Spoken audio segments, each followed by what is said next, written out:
Friends, ప్రపంచ దేశాలు direct selling విధానానికి పెద్దపీట వేస్తుంటే మన భారతదేశంలో డైరెక్ట్ సెల్లింగ్ విధానం అన్న నెట్వర్క్ మార్కెటింగ్ అన్న చాలా మంది భయపడుతున్నారు.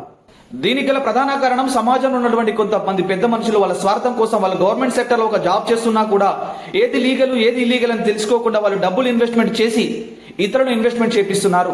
మరి ఒక గవర్నమెంట్ సెక్టర్ ఉన్నటువంటి వ్యక్తి ఇలాంటి కంపెనీలలో చేస్తున్నాడు కాబట్టి అది లీగల్ ఉంటేనే చేస్తారన్న ఉద్దేశం కొద్దీ మిగతా వాళ్ళందరూ కూడా డబ్బులు పెట్టి మోసపోతున్నారు.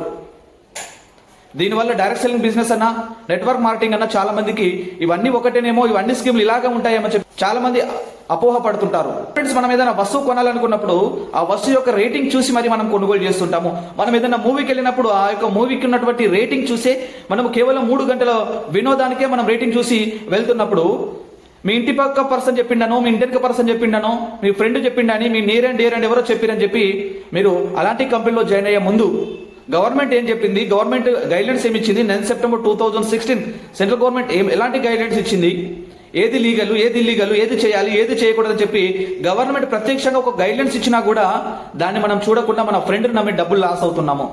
కాబట్టి మై డియర్ ఫ్రెండ్స్, ఒక విషయం గుర్తుంచుకోండి.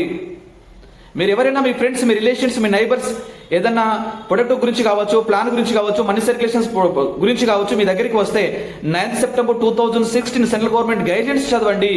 గైడ్లైన్స్ చదివిన తర్వాత మీకు ఏది క్లారిటీ అనిపిస్తే ఆ బిజినెస్ చేయండి. భారతదేశంలో దాదాపు 600 కంపెనీలు ఉన్నాయి డైరెక్ట్ సెల్లింగ్ ముసుగులో. అందులో Indian direct selling certified companies కేవలం 17 మాత్రమే ఉన్నాయన్న విషయం మీరు మర్చిపోవద్దు. ఒక బ్యాంకింగ్ సెక్టర్ కి ఒక ఆర్బీఐ ఏ విధంగానో, ఒక ఇన్సూరెన్స్ సెక్టర్ కి ఐఆర్డీఏ ఏ విధంగానో, అదే విధంగా ఒక డైరెక్ట్ సెల్లర్ కి ఐడిఎస్ అనేది అలాంటిది అన్నమాట. ఐడిఎస్ అనేది కంపెనీలకు రక్షణ కాదు, డైరెక్ట్ సెల్లర్ కు రక్షణ.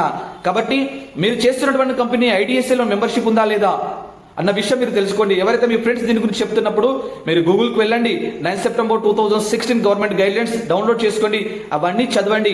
అప్పుడు మాత్రమే మీరు ఆ పర్సన్కి మీ కేవైసీ ఇచ్చి మీరు జాయిన్ అవ్వండి. అండ్ అదేవిధంగా డైరెక్ట్ సెల్లింగ్ బిజినెస్ అంటే ఒక రూపాయి కూడా ఇన్వెస్ట్మెంట్ లేకుండా మీకు కావాల్సినటువంటి, మీ ఇంట్లో కావాల్సినటువంటి సరుకులు మాత్రమే కొనుగోలు చేసుకోవాలి.